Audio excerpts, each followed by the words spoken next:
Olá, mundo do samba. Olá, Carnaval de São Paulo. Sejam bem-vindos ao podcast Sampa Samba. Meu nome é Emerson Puto Ferreira. Nós daremos sequência hoje ao nosso quadro que o Enredo Conta. Série essa que tem como principal objetivo falar dos enredos das escolas de samba de São Paulo para o Carnaval de 2022. Hoje nós falaremos aqui, iniciaremos nossa reflexão das escolas do grupo especial. Hoje serão 4, semana que vem mais 5, e na semana antes do Carnaval, mais 5 agremiações. Mas antes, né, não deixe de seguir a SASP nas suas redes sociais, Instagram, Twitter, Facebook. Aqui no YouTube, não deixe de curtir, compartilhar, tocar o sino de notificações para você ficar aí por dentro do que nós estamos postando nessa temporada aí pré-carnaval, de ensaios técnicos e outras coisas mais. Lá no Facebook, não deixe também de apertar o sino de notificações para você ouvir as nossas análises aí das escolas do grupo especial e acesso 1. Então fica aí o convite para você que está nos vendo e nos ouvindo. Se você está nos ouvindo pelas plataformas de áudio, não deixe também de curtir ali, de seguir o nosso podcast para você ter as notificações das nossas publicações. É isso. Vamos, antes de tudo, antes de falar das 4 escolas de hoje, né, Tucuruvi, Colorado, Mancha Verde e Tom Maior, vamos falar antes de como as escolas do grupo especial vão levar os seus enredos, né? A gente tem uma presença muito forte de enredos dentro de uma ótica negra, algo bastante interessante, algo que o Carnaval de São Paulo não faz com muita frequência, não sei porquê, mas não faz com tanta frequência ter essa presença massiva, principalmente no grupo especial de enredos dentro dessa ótica. Nós teremos aí 7 as escolas que levarão os enredos dentro da ótica negra, serão 7, 13 biografias, né, Colorado, Dragões e Mocidade Alegre. Lembrando aqui, colocando aqui o Adoniran Barbosa como uma pessoa negra, que eu considero pelo menos ele uma pessoa negra. Afro também tem um aspecto histórico, né, na ótica negra sobre a história, que é a Vavaia Tatuapé. O religioso a gente vai ter aí um pouco mais clássico, né, Barroca e Águia de Ouro. A gente vai ter um enredo histórico, que é o enredo da Tucuruvi, que fala ali do Carnaval de São Paulo. Embora o enredo seja crítico, eu coloco ele dentro do histórico, porque ele faz ali um panorama histórico da nossa história enquanto Carnaval. A gente vai ter um enredo crítico, que é o enredo da Gaviões, e aqui ele não é histórico, ele é mais sociológico, né? Ele faz um panorama social do Brasil. A gente vai ter um enredo literário, que é esse enredo da Tom Maior sobre o Pequeno Príncipe, e 4 enredos abstratos: Vila Maria, Mancha Verde, Rosas e Império.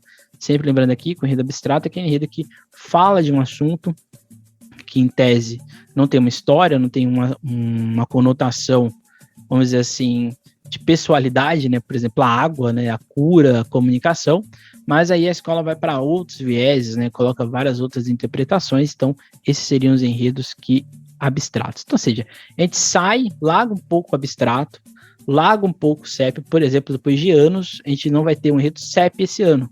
É uma coisa assim a ser valorizada. Há muito tempo que a gente não tem uma escola de samba falando de um país, de um estado, de uma cidade e assim por diante. Então isso é muito interessante. Aliás, se eu não me engano, nenhuma das escolas da Liga fará enredo CEP. Então isso já é um ganho que a gente está tendo aí para o nosso Carnaval. Então, ou seja, a gente vai mais para o ponto ali afro. Muitos desses enredos afros têm tons de crítica. Por exemplo, o enredo da Barroca, o enredo da Mocidade, a gente tem o enredo da Colorado, que tem um tom crítico, a gente tem o enredo da Vavai, que tem um tom crítico, a gente tem o enredo da Águia, que tem um tom crítico. Então, ou seja, a crítica vai estar presente em muitos desses enredos. Isso mostra também um aspecto do tempo presente, do que a gente viveu nesse período pandêmico, mas também do que a gente está vivendo nos últimos anos, em questões aí, principalmente de fome, questão de desigualdades e outros aspectos mais. O interessante é que, por mais que a gente tenha esses 14 enredos aqui, né, a gente não tem um enredo necessariamente político, por exemplo, que trace uma questão política no país, né, que a gente teve em anos anteriores. Então, acho que isso é interessante. As escolas foram para o lado da resistência inteligente, como diz o Pollack, de usar a sua história, a sua identidade para fazer crítica. Todas elas, em algum momento, vão ter esse tom crítico ou esse tom reflexivo com graus, né? Tem escolas que vão fazer isso com uma intensidade maior, tem escolas que vão fazer com intensidade menor, mas aí, como eu disse, cada uma tem a sua identidade, vai colocar isso da melhor forma possível. Primeiro a gente vai ir para Tucuruvi, que já faz uma crítica exatamente ao carnaval, mas eu considero esse enredo um pouco mais histórico do que necessariamente crítico, embora tenha a crítica, que é um pouco mais para o final, que a escola coloca, a escola traça um panorama histórico dos desfiles de escola de samba de São Paulo. Então, acho que isso é um ponto bastante importante de ser colocado aqui. Eu acho que a todo momento a Tucuruvi faz um diálogo entre passado e presente, mas essas duas instâncias temporais sempre estão olhando para o futuro. Eu acho que isso é um aspecto bastante importante aqui de a gente ser colocado. A Tucuruvi já fez enredos críticos dentro da ótica carnavalística, né? O primeiro deles foi em 86, com o enredo Carnaval, Alegria do Povo, em que a escola fazia um manifesto, né? Um desejo de liberdade civil e de democracia. O Brasil estava ali num período bem conturbado da história, né? De eleição e tudo mais. O Brasil tinha acabado de sair da ditadura, inclusive. Então a escola gritava no seu samba, né? A liberdade de se expressar, sem constrangimento e sem censura para não chatear. A esperança trago no peito, de qualquer jeito eu vou brincar numa legal. Espero que a democracia não seja mais uma ilusão de carnaval, seja aqui uma crítica bastante interessante, né? E o enredo de 2001, a escola fazia um ponto de questionamento, né? Se enganou, olha aí, não sou túmulo, mas sou feliz.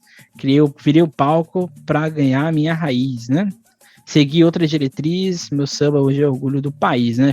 Vim da favela para mostrar a minha raiz, deixei de ser marginal, segui outra diretriz, meu samba hoje é orgulho do país. O enredo de 2001, a escola falava aí sim um pouco mais genérico, era uma história do carnaval, e, no final, falava do carnaval paulistano.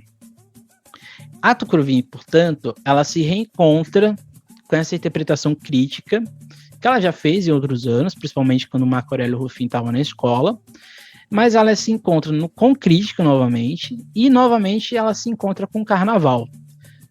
Antes de 86 e 2001, a escola em 78 já tinha feito um enredo sobre o carnaval chamado Sonho de Carnaval, que a escola ali falava ali um pouco mais de aspectos nostálgicos. Então, ou seja, a Tucuruvi está novamente, eu diria que esse enredo é um enredo de restart. É esse enredo que acho que a Tucuruvi quer mudar a sua forma de fazer carnaval em São Paulo. O que eu sempre fico assim em alerta é que quando as escolas de São Paulo tentam mudar a sua trajetória, elas, se não têm um sucesso, elas mudam, né? Elas desistem. Então, acho que mesmo se a Tucuruvi não tiver, sei lá, não ficar entre as 5 ou não conseguir ficar no grupo especial, eu acho que a Tucuruvi tem que continuar nessa pegada, ela tem que continuar nessa construção narrativa de enredo, como por exemplo foi com o Chico Anísio, como está sendo, né, com esse enredo de 2022. Agora, já falando do enredo em si, o enredo ele tem esse aspecto sempre do encontro, né? A logo tem essa lógica, né? A logo tem uma representação da criação do homem por Deus, do Michelangelo, um afresco da Capela Sistina lá no Vaticano, mas é o sambista do passado, né, com suas roupas, com suas vestes ali preta e branca, encontrando com o sambista do futuro, este com um braço robótico, né, com a mão ali, apenas a mão humanizada, se encontra, né, como se fosse ali a criação talvez do futuro, a criação de um ponto de equilíbrio. Então, acho que esse enredo da Tucuruvi, ele é histórico, ele é temporal, ele está dentro da lógica de memória, é a memória que move esse enredo a todo momento. É esse questionamento, né, do que somos, do que seremos, que gera toda essa questão, quase um drama shakespeariano, eu diria. Então, acho que essa ideia do pegar o passado para olhar para o presente, eu acho que é interessante. Aí vocês vão perguntar, quem aqui já acompanhou a nossa série, mas você disse que isso é um erro, né, anacronismo e tudo mais. Aqui não é necessariamente anacrônico, porque a escola não está pegando o passado para transportar para o presente. Ela não está falando que a gente tem que estar no passado, que a gente tem que pegar o exemplo do passado e trazer para hoje. Ela faz um questionamento de como esse passado ele sempre foi importante, mas a gente não valorizou, que é o aspecto da nostalgia. E esse aspecto da nostalgia, ele está presente no samba da escola, né? Por exemplo, a gente tem isso no Eu Era Feliz e Não Sabia, Os Pés no Chão Levantando Poeira, a gente tem na Tiradentes, né? E Encontrar Meu Povo Brincando com Liberdade. Então, ou seja, a escola pega a nostalgia dentro da lógica temporal e da memória para contar esse carnaval que a gente deixou de lado. É basicamente isso que a escola está colocando aqui, que a escola está pontuando, né? Então, ou seja, uma sinopse que está dentro do histórico, o histórico é o que move ela, de certa maneira. A gente tem aqui 3 aspectos que eu acho que são interessantes para quando você estiver lá vendo o desfile da Tucuruvi. O primeiro deles é a ideia de o popular, né? Que, no caso, não o popular é um dos 3 aspectos. Todos esses 3 aspectos que eu vou falar aqui estão dentro da ótica popular. A escola coloca dentro da sinopse, no samba e outras coisas mais, que é o povo que move esse desfile. É o povo que construiu a nossa história e é este povo que tem que ser valorizado. Não no sentido de que ele é deixado de lado, mas é no sentido de que ele tem que ser protagonista da sua história. O que é bastante curioso, né? Porque o carnaval, de certa maneira, ele é popular, mas nesse aspecto da competição, o popular ele é meio que deixado de lado, né? Ele é colocado ali de escanteio, né? Como se fosse algo que não tivesse tanta questão. Então, dentro da ótica popular, a gente tem 3 aspectos que estão orbitando nele. Um deles é a identidade do sambista, e aqui a escola pontua que essa identidade ela é preta, ela é negra, ela tem a sua origem de ancestralidade, ela tem uma cor, né, de origem. Embora a gente tenha pessoas brancas que participaram da construção do Carnaval de São Paulo, a gente tem, mas quem construiu, ergueu, levou porrada mesmo, foi a população negra paulistana. Então acho que isso é uma marca que está dentro desse desfile, e essa é uma identidade totalmente voltada para o popular. A gente tem também um segundo aspecto, que é o da memória, que a gente já falou, né, que a todo momento está dentro do enredo, né? Citando aqui um trecho da sinopse, né, e também está no samba, realmente eu era feliz e nem poderia imaginar. Fui rei de um povo coroado com ilusão. Então, ou seja, é como se nós, para a construção do que a gente tem hoje, dos desfiles de escola de samba, quem fez isso acontecer foi o povo. Foi o povo que coroou reis, rainhas, baianas, velhas guardas, passistas, ritmistas e outras pessoas mais.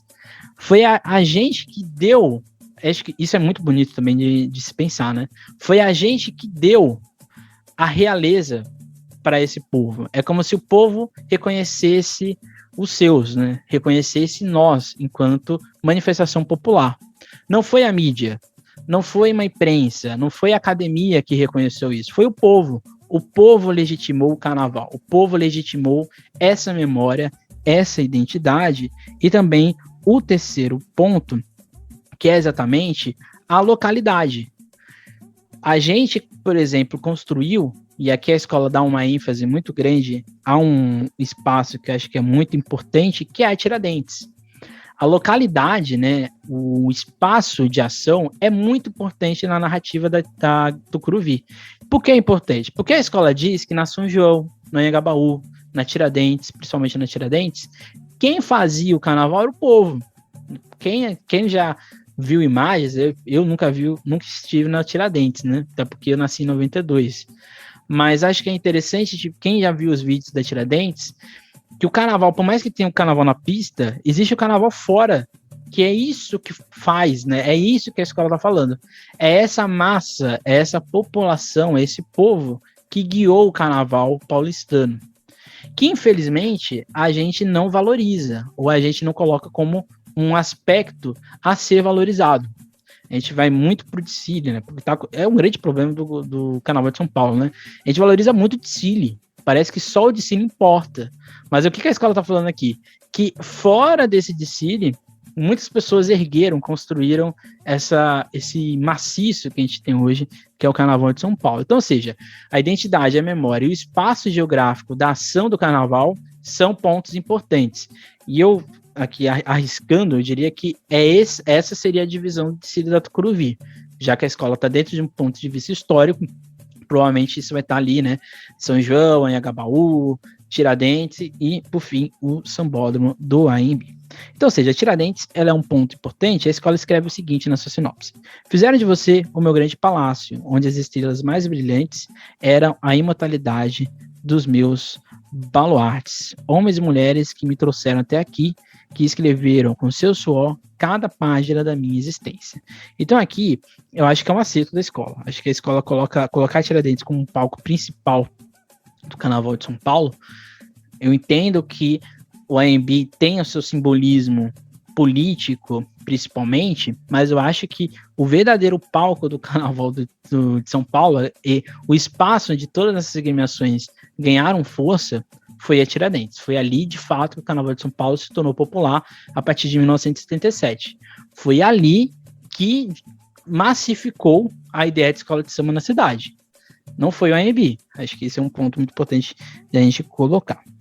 E aí, já no finalzinho, a gente vai ter que a escola vai fazer esse questionamento, né? Do daqui para lá, o que mudou, né? E o de lá para cá, o que será, né? De lá para cá, o que mudou, e daqui para lá, o que será, né? É meio com trava-língua isso tudo, né? Mas eu acho que aqui a escola também acerta num ponto. A escola não coloca que essa modernidade, ela é positiva. Ela tem os seus aspectos positivos de reconhecimento, de valorização econômica, cultural, sim, isso acontece. Mas eu acho que a escola coloca que esse aspecto gerou rusgas, esse processo gerou cicatrizes em muitas pessoas, em muitas agremiações, em muitas lógicas existentes, né? E aqui a escola cita, né? Onde comecei a ser perdido? Pois já não vejo a minha simplicidade por aí. A alma do sambista estampada nessa pista que insiste a todos engessar. Onde quem tem muito poder, onde quem tem muito pode mais, e a vaidade que impera acabou deixando-me. O samba para trás, como um jogo de estratégias, quem grita mais alto leva regras, regras, regras, e aqui a escola faz essa crítica. A minha questão aqui, mas eu acho que a escola vai fazer, é a ideia da autocrítica. Eu acho que se no final a gente não tiver essa autocrítica, eu acho que o ensaio técnico e algumas fantasias que a escola postou em lives e assim por diante deixam entender isso. Eu acho que a autocrítica é o ponto central desse desfile. Algo raro das escolas de samba de São Paulo, né? Reconhecerem que as escolas, a Liga e outras, e nós, como imprensa e assim por diante, erramos. A gente errou na condução do Carnaval de São Paulo. A gente tem, quanto mais cedo a gente reconhecer que a gente errou na construção de uma identidade de Carnaval de São Paulo, mais a gente vai sair dessa lógica do engessado, de público que quase não tem na arquibancada. Aí sim a gente vai ter, de fato, um carnaval paulistano, como a gente teve lá nos anos 90, nos anos 80, início dos anos 2000. Esse carnaval, para voltar, a gente vai ter que fazer uma autocrítica, a gente tem que reconhecer que a gente errou em muita coisa. Eu acho que é isso que a escola está falando. A escola está fazendo lá no final reverenciar esse passado, né, o giro da baiana, o choro dessa baiana, da velha guarda, de valorizar a nossa história. Eu acho que esse é um ponto que a construção do Carnaval de São Paulo atropelou. O Carnaval de São Paulo se modernizou, não foi de maneira orgânica, foi totalmente agressivo esse processo, e a gente deixou de lado toda a nossa história. A gente valorizou tanto o econômico, a competição, que a gente esqueceu quem fez a nossa história. Por isso que o Carnaval de São Paulo não tem, e aqui já é uma crítica que eu faço, né, vários outros podcasts, outros episódios, o Carnaval de São Paulo não reverencia os seus sambistas. Essa é a grande verdade. A gente prefere falar de sambista do Rio de Janeiro do que falar de sambista de São Paulo. Ah, mas não tem história, não tem o quê. Mas se a gente quer construir, e acho que essa é a proposta da Tucuruvi, um futuro para o nosso carnaval, a gente tem que reconhecer nós enquanto escolas de samba, nós enquanto produtores culturais. Então acho que o enredo da Tucuruvi é muito interessante, é um enredo necessário, e que fica aí a questão, né, de como ele vai ser levado na avenida, mas é um enredo bastante Ele é muito bem construído, ele é muito bem pontuado, seja no tom crítico, seja no tom de construção histórica. O ponto que fica aí é como vai ser essa autocrítica. Se vai ser uma autocrítica escancarada ou vai ser uma autocrítica leve. Eu espero que seja escancarada, porque se não for escancarada, a escola vai perder toda a argumentação que ela construiu aqui na sua narrativa. A gente vai para a segunda escola, Colorado do Brás, escola que vai levar o enredo, Cinderela, Carolina, a Cinderela Negra do Canindé, do carnavalesco André Machado, carnavalesco aí, um dos poucos carnavalescos negros do grupo especial, por incrível que pareça, né? Antes de mais nada, acho que a Colorado, e acho que isso aqui é uma coisa que pouca gente parou para pensar, a Colorado tem 3 enredos sobre biográficos ao longo da sua história. Todos os 3 enredos são de pessoas negras, ou que estão dentro da ótica negra. O Stanislau Ponte Preta e o Samba do Crioulo Doido, lá em 77. 82, quando levou o enredo da Doina Barbosa. E 96, o enredo ao mestre com carinho geral do filme. Então, ou seja, a Colorado do Brás, por mais que seja uma escola que não necessariamente seja uma identidade afrocentrada, eu acho que a escola tem essa aproximação muito forte com esse tipo de enredo. E por quê? Além desses 3 desfiles, a gente tem 9 enredos dentro da história da cultura preta no Brasil e também de outros lugares lá na África, e que somando tudo isso, né, seja biográfico, seja um pouco mais histórico, religioso, a gente vai ter 13 enredos na escola, sendo o de 2022 o terceiro em 5 anos. Então, ou seja, a Colorado do Brás, nos últimos 5 anos, levou 13 enredos negros, no total de 13 da sua história. Isso é muito representativo. Isso mostra que a escola, de certa forma, se identificou com essa temática. Eu acho que isso é um ponto a ser relevado, porque a gente fala, a escola fez um enredo aqui e depois a gente esquece. Não, gente. Aí, quando a gente olha para uma escola de samba, a gente tem que analisar toda a sua trajetória. E quando a gente vai analisando a trajetória da Colorado, a gente percebe que esse tipo de valorização de biografias negras está acontecendo na escola. Uma escola que homenageou a Dona Barbosa, Geraldo Filme e Carolina Maria de Jesus são poucas. Então, acho que isso é para se reverenciar. A escola arrisca, acho que já colocando aqui, acho que a escola arrisca demais, porque levar um enredo sobre Carolina de Jesus é muito forte. É um enredo muito potente. Ele tem só o nome Carolina Maria de Jesus é gigantesco. Então, a escola, e aqui eu bato minhas palmas, né, para Colorado, porque a escola, se a escola vai ser rebaixada, se a escola vai ser campeã, não sei. Mas eu acho que a gente não pode negar que a escola levou uma proposta diferente. Outras escolas ricas, poderosas do Carnaval de São Paulo, nunca fizeram enredo sobre Carolina Maria de Jesus. Então, ou seja, eu acho que isso mostra que uma escola que não seja ali do grande núcleo, né, das escolas grandes do Carnaval de São Paulo, como alguns gostam de chamar, eu acho isso uma breguice, quem chama desse jeito, mas eu acho que mostra que uma escola está tentando construir a sua identidade, ela está tentando construir a sua narrativa de enredo. Eu acho que isso é muito bonito e é muito importante. Eu tenho aqui 2 pontos que eu acho que são interessantes nessa temática. O primeiro deles é o espaço. A história de Carolina de Jesus aconteceu, na sua grande maioria, no Canindé, né, na grande favela, uma grande vergonha da cidade de São Paulo, né, porque a favela do Canindé, para quem não sabe, ficava ali onde hoje seria ali nas proximidades, né, do estádio da Portuguesa Santista, ali nas margens do Rio Tietê. Então, ou seja, era do lado do centro de São Paulo. Então, ou seja, era um verdadeiro, como a Carolina dizia, um verdadeiro espaço de miséria e pobreza e fome na cidade mais rica do país. Então, ou seja, o Canindé é onde a Colorado do Brás está, né? Inclusive a Colorado hoje ela ensaia na Portuguesa, né? Então, ou seja, é a Colorado reverenciando o maior nome do Canindé, que é a Carolina Maria de Jesus. Ela que deu uma visualidade, estampou a desigualdade dessa região, mas principalmente da miséria no Brasil, não só no Brasil, mas para o mundo também. Então, ou seja, esse aspecto geográfico, né, da escola do Canindé homenageando uma mulher do Canindé, eu acho que é muito bonito, acho que isso é muito interessante. E um outro ponto que eu acho que é muito interessante e é muito importante é falar de Carolina. Carolina Maria de Jesus é uma mulher que ganhou fama de maneira meteórica no Brasil.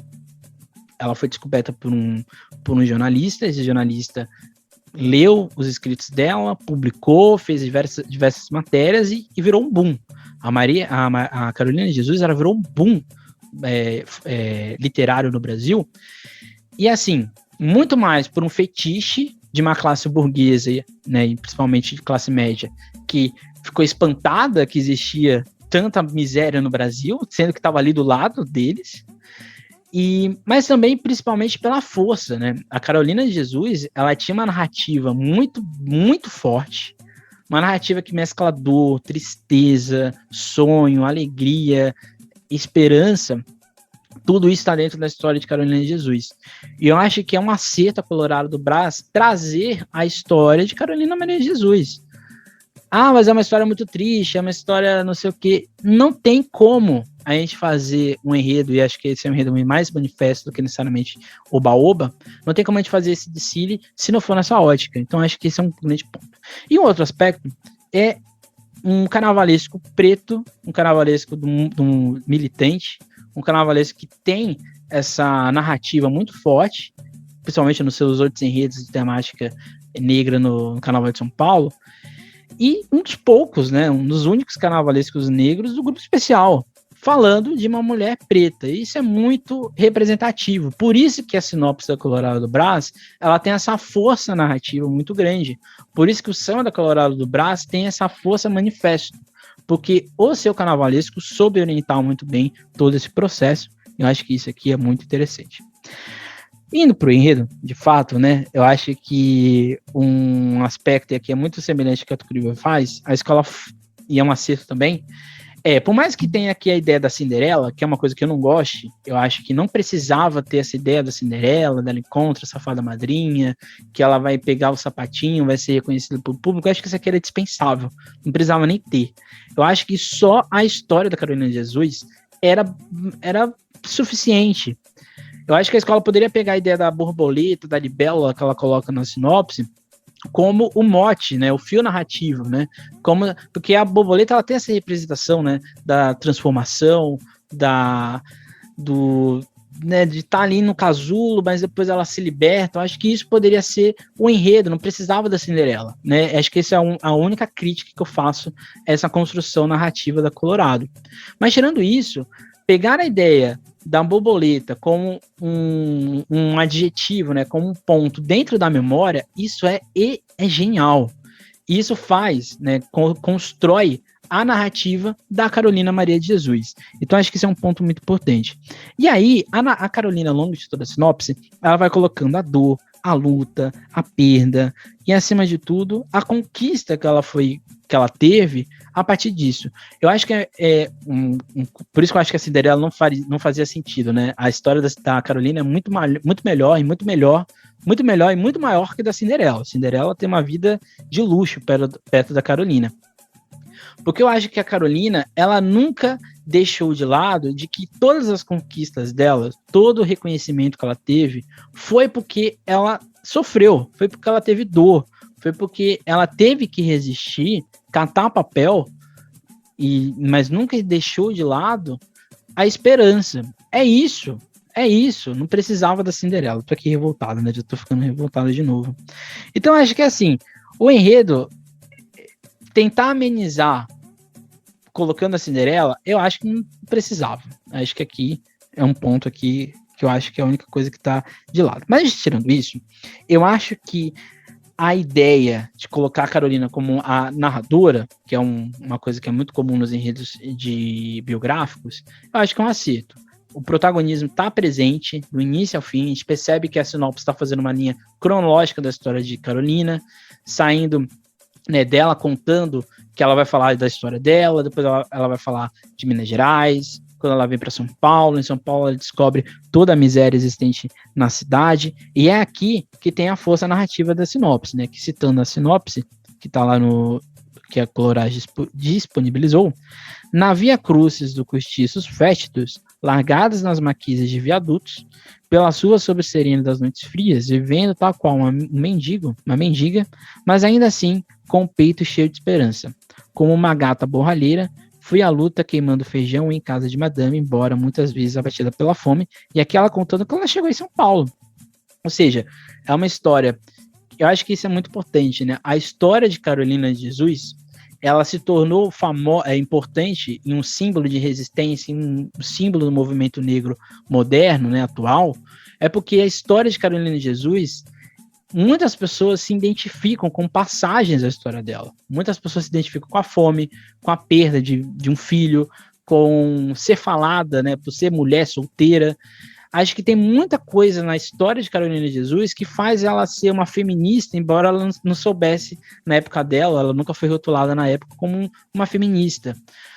Mas, por exemplo, ela tinha uma consciência de negritude, uma consciência do ser mulher preta dentro de uma sociedade machista, dentro de uma sociedade racista, que no livro Quarto de Despejo, que é um ápice dentro da sinopse da escola, fica muito visível, fica ali muito, é muito importante a escola colocar isso como destaque. Então, acho que essa construção da Carolina como centro, dessa borboleta que abre suas asas, né, que desse aspecto da memória, e assim por seguinte, eu acho que isso é muito bem feito, eu acho que isso é muito interessante e tem uma força narrativa muito grande. Eu acho que isso é muito importante. Outra coisa, e acho que aqui é essencial, esse enredo não é luxuoso. Então, se você vai pro Distrito da Colorado esperando que você vai encontrar galões, cristais, você não vai encontrar isso. Porque esse tipo de enredo é um enredo mais manifesto. Então, acho que assim, eu já tô aqui até antecipando que as pessoas talvez vão dizer, mas a escola tá vindo com um carro inteiro de papelão. Mas você tá homenageando uma mulher que sobreviveu por causa do papel. O papel, e acho que é outra acerto da escola, o papel é o melhor amigo da Carolina ao longo da sua história, e ela diz isso. Então acho que a escola, e é por isso que é muito importante um carnavalesco negro falar de uma mulher negra, porque é aqui que a gente tem a força desse enredo, é aqui que a gente encontra. Para mim, eu já tive aqui um episódio, né, no nosso podcast, lá no passado, sobre o enredo da Carolina. E lá eu falei que esse, para mim, era o melhor enredo, um enredo mais bem defendido. E eu ainda continuo. Para mim, esse ainda é o enredo mais bem defendido, embora tenha essa questão da Cinderela que me incomode. Mas acho que, assim, por mais que quando a escola coloca a Cinderela, tem um sentido ali. Embora eu não fique convencido por completo. Mas assim, né, chegando aqui ao ponto, eu acho que o final poderia ser só o legado de Carolina. Falar como a Carolina inspira essas mulheres de hoje, como ela inspira a luta do movimento negro, como ela se tornou um símbolo de letramento de resistência, né, que é esse letramento de estar não só existindo, você tem que estar sempre criando mecanismos para a sua existência ser reconhecida, ser valorizada, ser respeitada. Esse ápice com a Carolina no braço do povo é muito melhor do que a Carolina com seu sapatinho. Eu acho que isso tá, porque a escola coloca aqui o sapato, né, o povo reconhecendo a sua história, mas eu acho que não precisava da Cinderela. É isso, é basicamente isso.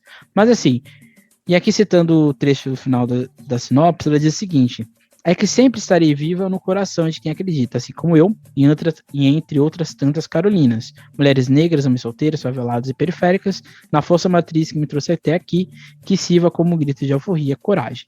É isso. É um enredo manifesto, é um enredo que não é oba-oba, não é um enredo que você vai encontrar penas e mais penas de fazão, de pavão, de ganso, de avestruz, você não vai encontrar isso, provavelmente vai ter, mas isso não vai ser o destaque. O ponto desse de Siri, eu acho que é um acerto da sinopse, desde a estética criada, esse tom de memória, esse tom de lembrança, eu acho que é um acerto muito interessante, muito importante, e faz esse ser um dos melhores enredos, ao meu ver, pelo menos de maneira narrativa, que a gente tem aí do grupo especial. Depois a gente vai para a Mancha Verde, escola que vai levar o enredo Planeta Água, do carnavalesco indefinido, mas quem criou a ideia original do enredo foi o Jorge Freitas, e a pesquisa do Rafael Vilares.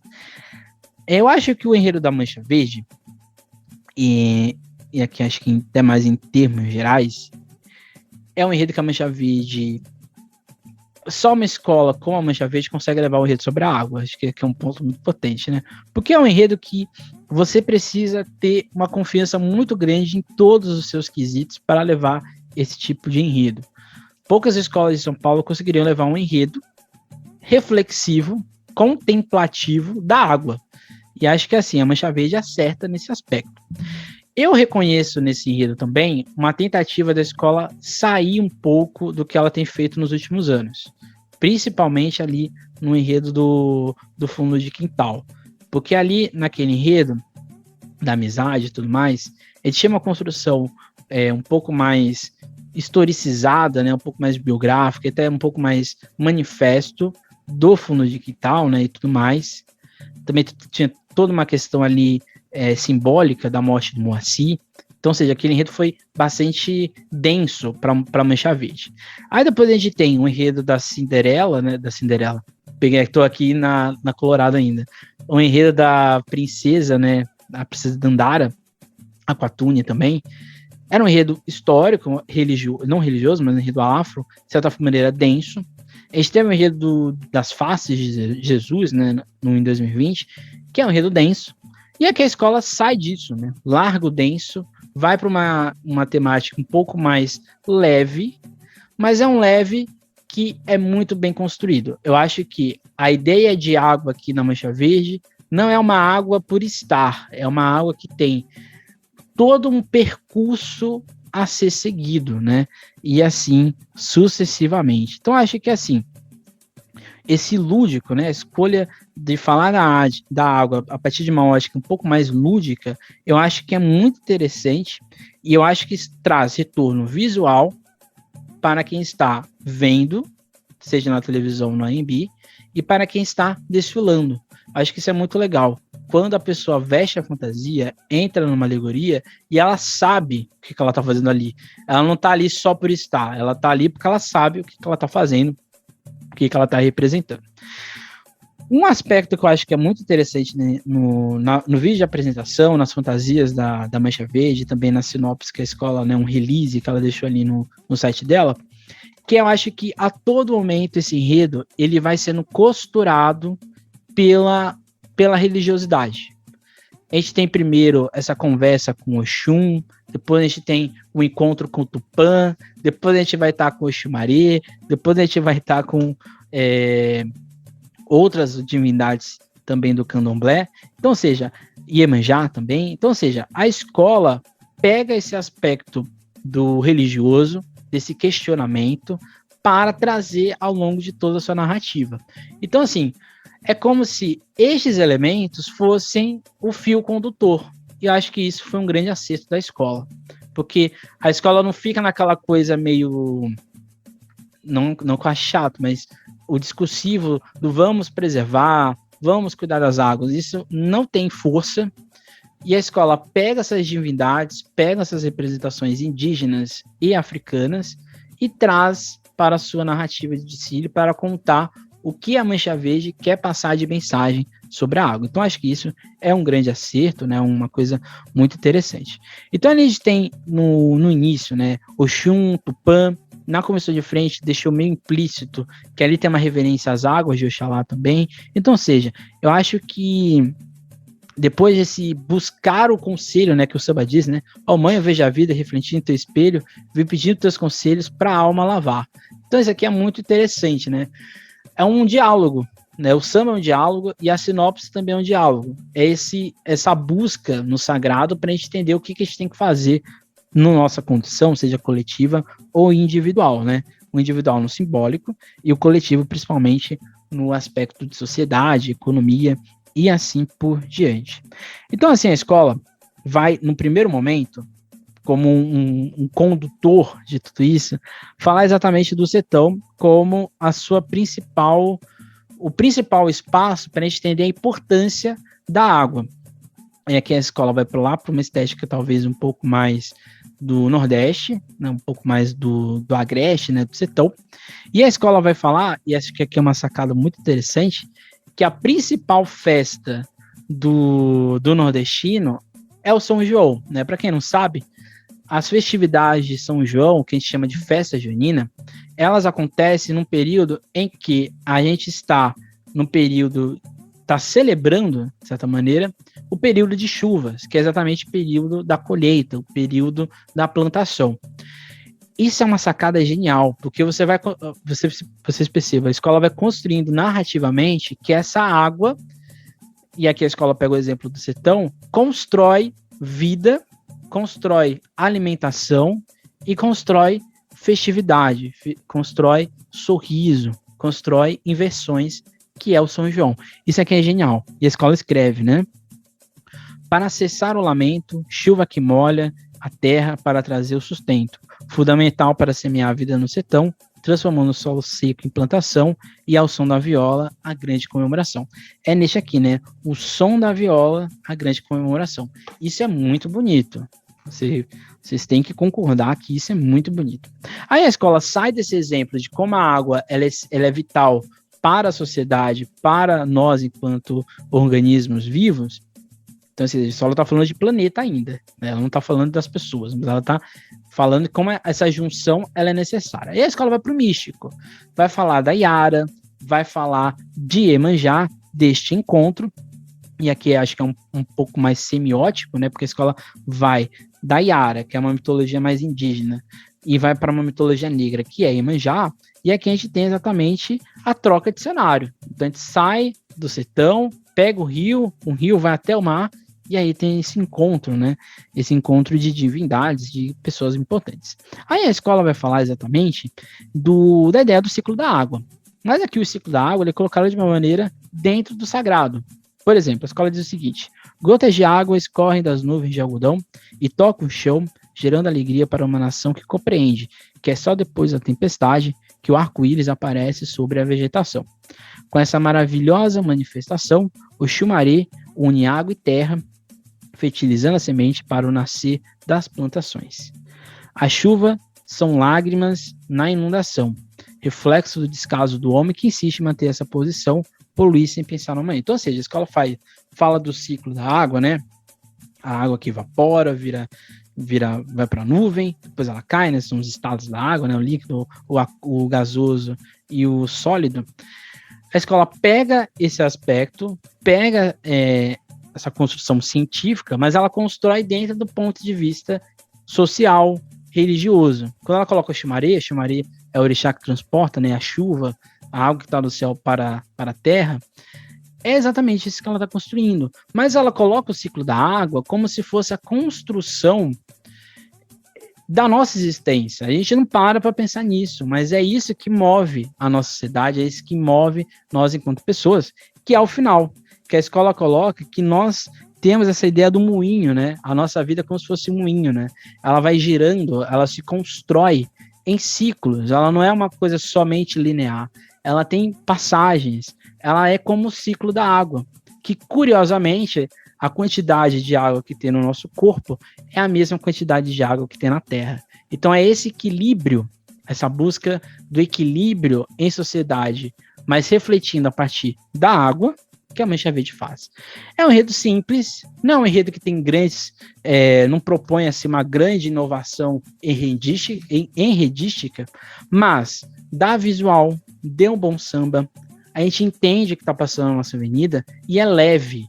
Então, ou seja, a Mancha Verde, ao meu ver, fez a melhor escolha da vida dela. Saiu do denso, que é legal, é bonito, mas a escola ousou, foi uma coisa um pouco mais leve, um pouco mais reflexiva, um pouco mais filosófica, eu diria, e é um grande acerto. Eu acho que é um aspecto importante, embora eu ache essa logo muito feia, tá? Vamos lá, gente. Um enredo bonito desse poderia ter uma logo mais bonita. Mas tirando a logo, que eu acho que é um pouco feia, eu acho que tudo da Mancha Verde conflui para a escola e está ali novamente brigando pelo título. Porque se a escola, pelo menos aqui, no que ela promete e ela fazer, vai ser muito bonito, vai ser muito lindo. E se preparem para uma overdose de azul que vai passar na nossa frente. A gente quer isso, né? Uma surra de azul e bom gosto nas nossas faces. Vamos para a última escola de hoje, que é a Tom Maior, no enredo O Pequeno Príncipe do Sertão. o carnavalesco é o Flávio Campelo, mas quem faz o desenvolvimento do enredo é exatamente o Flávio Campelo e o Gilson Salles. Antes de mais nada, eu acho que é uma grande dica para quem vai assistir o Desfile da Tom Maior e nunca leu ou nunca soube da história, ler O Pequeno Príncipe. Acho que isso aqui é muito importante. É a primeira dica que eu dou aqui hoje. Muita gente confunde o fato desse enredo, por estar, né, o Pequeno Príncipe no sertão, muita gente pensa que vai ser um enredo sobre o Nordeste. Não é, tá? A Tom Maior já fez enredos sobre a ótica nordestina, né? 2 enredos sobre a Bahia, no 79 e 83, o enredo sobre o Piauí, que talvez seja o mais famoso, sobre o Estado, também sobre o cantor Frank Aguiar em 2006, e recentemente o enredo da Elba Ramalho, se não me engano foi em 2017. Diferente desses enredos, que tem ou o Nordeste como o ponto central, ou figuras nordestinas, aqui o Nordeste na Tom Maior, ele é apenas estampa.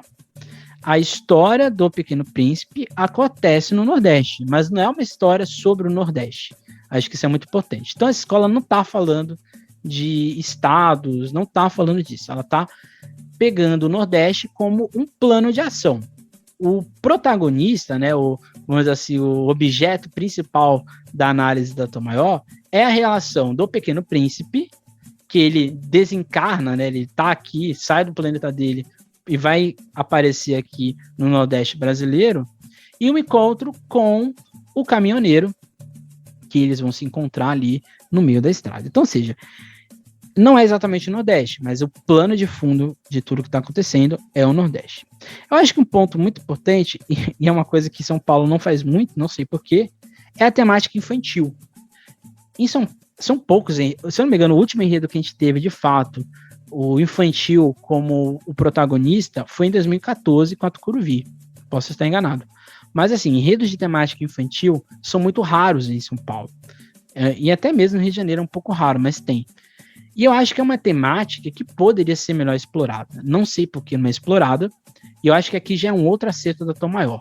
Você pega uma história clássica da literatura mundial, infantil, e traz para o seu desfile, mas abrasileirando, né, fazendo ali uma hibridação, né, uma inversão do cotidiano a partir do que está acontecendo, né? Para quem não sabe, né, e aqui um ponto mais informativo, né? Ou seja, é o fofo bonito, antes de mais nada, né? O enredo fofo, o enredo da Tom Maior é fofo, é bonito, é fofo, é lúdico, ele tá tudo ali rondando, mas não é um fofo só por ser fofo, né? É um fofo que tem um conteúdo crítico lá no final que a gente não espera no início. No início a gente vai assistindo, vai vendo ali tudo acontecendo, né? Tudo muito bonito, tudo muito colorido, mas quando a gente chega no final tem um ponto crítico ali que a gente fala, eita, alguma coisa está acontecendo aqui, né? Bem, a obra principal, né, do Antoine Saint-Exupéry, francês, é de 1943, a primeira vez que foi publicado, né, foi logo depois da sua morte, né, ele morreu num acidente de aéreo, inclusive, e a escola, na verdade, não está falando do Saint-Exupéry, embora no final ela faça uma reverência a ele, mas a escola está se baseando no cordel de Josué Limeira e Vladimir Barros, no Pequeno Príncipe em Cordel, publicado em 2015, livro esse que é muito bonito, quem tiver, se eu não me engano, custa uns R$35 na Amazon, vale a pena comprar, é muito bonito, não só as ilustrações, mas o modo como ele é narrado, né? Ele é todo narrado em cordel. Então a escola vai, e acho que aqui é uma coisa muito bonita, né? Porque se a escola pegasse a obra do Saint-Exupéry, seria um martírio, né? Porque a escola poderia, inclusive, ter que pagar para usar as imagens ali existentes. Então a escola vai para o Nordeste, pega essa obra em cordel e vai desenvolver todo o seu desfile a partir dali, né? E acho que é muito interessante, né? Porque a escola criou uma relação com os dois escritores, né? E também com quem fez as ilustrações. E então a escola teve a possibilidade, por exemplo, da logo, usar toda a estampa utilizada no livro. Então isso ficou bonito, né? Ficou bastante legal. Acho que isso é bastante interessante. Então a escola vai, portanto, falar do Pequeno Príncipe no Nordeste, e assim como na obra, a escola vai pegando os personagens que estão sendo narrados ali, que estão ali ganhando um outro aspecto cultural. Eu acho que falar também do Nordeste dá uma riqueza ilustrativa e visual maior do que se fosse a história original. né? Acho que é uma justificativa que a escola coloca, né? A gente escolhe o Nordeste porque aqui é talvez a estampa do Brasil, né? E eu também concordo, né? O Nordeste é a região mais rica nesse sentido aqui no nosso país. Eu acho que diferente de alguns desfiles do especial, eu acho que esse enredo ele é todo conceitual, né? Ele tem analogias, tem mensagens, ele por exemplo, a Colorado do Brás tem um enredo conceitual também, mas ali é um conceito mais estético do que necessariamente de proposta audiovisual. A Tom Maior, e aqui eu já vou colocando aqui que é uma preocupação que eu tenho, é como o público vai recepcionar essa proposta de conjunto de desfile. Porque assim, o desfile da Tom Maior, ele precisa estar em uníssono. Fantasias e alegorias, samba enredo, bateria e a comunidade. É tudo isso que move a história que a escola quer colocar nessa lógica mais conceitual do que move, né, o seu enredo e assim por diante, né? Então assim a escola vai pegando esse letramento, né, social e de adultos a partir do Pequeno Príncipe, porque assim, vou até aqui sair um pouco do roteiro que eu preparei aqui para a sinopse da Tom Maior, porque eu acho que a escola faz outro acerto, porque a história do Pequeno Príncipe, por mais que ela seja vendida para crianças e adolescentes, ela, na verdade, é uma mensagem para adultos. Porque a escola, né, e a história do Pequeno Príncipe é basicamente isso. É um menino que vem aqui para a Terra, quer proteger a sua rosa, do baobá que cresce no país dele.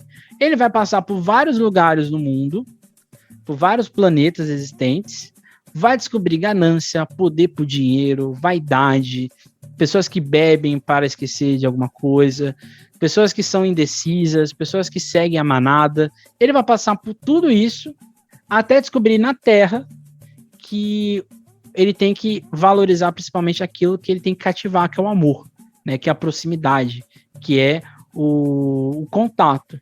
E é isso que a gente não teve nos últimos anos, né, que a gente está retomando recentemente. Então esse enredo, ele é crítico. Pode não parecer, mas ele tem um tom crítico, ele tem um tom ali de questionamento do porquê teve que acontecer uma pandemia, do porquê a gente teve que ter tantas restrições, para a gente perceber que a gente, enquanto sociedade, foi se afastando do algo principal, que é a nossa relação de contato, de amizade, de carinho, né, de amor e assim por diante. Então, acho que isso é muito interessante. Então, a escola vem aqui, citando que a escola vai levar, né, a escola vai falar que esse galego, né, que essa criancinha loira, né, miúda, vai encontrar com o caminhoneiro, se não me engano é Zé Peri, e Ari, que aqui substitui o aviador, que na história original. Mas nessa história que a Tom Maior vai levar, ainda vai ter a Rosa, a gente vai ter exatamente o Baobá, a gente vai ter ainda o rei e o poder, o vaidoso pela aparência, o bêbado para esquecer, o contador da estrela soberbo, o acendedor de lampiões, o geógrafo. Então aqui a gente vai manter essa estética ainda, mas dentro da lógica cordelista, né, e do Nordeste. A gente vai ter o bode, a gente vai ter tudo isso, mas eu acho que aqui é muito interessante, é que quem vai dar o conselho para o Pequeno Príncipe é a cobra coral, que é uma cobra muito, muito típica lá no Nordeste, e o lobo-guará, né, que é um símbolo aí da nossa fauna do Cerrado, né, e partes ali do Maranhão existentes. Mas acho que é muito importante também essa lógica da gente não dar o valor real à experiência, né? Porque eu acho que é isso que a escola está colocando aqui. A gente não valoriza o cotidiano, a gente não valoriza a nossa memória enquanto individual, comunicação, a gente não se ouve. Acho que esse é o outro grande ponto fundamental. O que faz lembrar aqui um autor, um filósofo da modernidade, que é o Walter Benjamin, que é o anjo da história, né? O anjo da história do Walter Benjamin, aqui eu já estou trazendo até coisa que não era para trazer. O anjo da história do Benjamin, ele é um anjo que ele está parado no passado, no presente, ele só está olhando para o futuro, mas ele não consegue olhar para o passado, ele não consegue olhar para a experiência dele, ele não consegue olhar para a sua memória. E eu acho que é isso que o enredo está fazendo. Então, ou seja, ele pega a história infantil para falar que a gente esquece da nossa memória, da nossa experiência, do nosso contato. E aí é o lobo-guará que vai dizer para ele o seguinte: a verdade está aqui, mas para os olhos é invisível. Só se enxerga o essencial com seu coração sensível. Disse ele, então amável, né, o lobo-guará. Guarde sempre este segredo, é para sempre responsável por todos que têm chamego. E o bonito aqui é que dá a entender que o menino está na sua viagem novamente e por isso na mensagem, né? A mensagem da escola é: o Antoine Saint-Exupéry diz que quando o menino, né, o Pequeno Príncipe iria voltar para a Terra, que era para avisar ele quando isso acontecesse. E aí no final Tomoyo fala, né, escreve para o Saint-Exupéry que o menino voltou para essa festa, né, para o carnaval, para a festividade, para festejar acima de tudo o chamego, né? Você é eternamente responsável pelo chamego que você cativa, né? Basicamente isso que a escola está dizendo ali no final. Qual é o meu maior medo, meu maior ponto? Será que o público vai entender essa história? Será que o público vai entender essa construção narrativa da escola? Será que o público vai entender que a cobra coral é uma substituição da cobra original, que o lobo-guará faz a substituição do lobo original? Ou seja, será que o público vai entender a mensagem da escola? Essa é a minha grande preocupação, meu grande ponto aí do enredo da Tom Maior, é se o público vai captar a mensagem. Porque, assim, será que o público leu O Pequeno Príncipe? Acho que essa é uma outra pergunta, né? Tendo em vista o nosso grande déficit de leitura. Mas, assim, eu acho que, em termos... acho que, assim, independente do que acontecer, a Tom Maior tem que ficar feliz e orgulhosa do que ela construiu. Porque é um enredo muito bonito, gerou para mim um samba emocionante. E se a escola absorver tudo isso, que eu acho que não absorveu por completo, tendo visto o último ensaio técnico, a escola pode absorver ainda mais essa lógica do Pequeno Príncipe, e quem sabe a Tom Maior não conquista aí o seu primeiro título num enredo que ninguém esperava, né? Acho que nenhuma grande escola do carnaval do Brasil pensou em levar o Pequeno Príncipe para a avenida em formato de cordel. Então a Tom Maior acerta nesse sentido, é um enredo original e que tem tudo para dar certo. Vamos ver como o público vai reagir.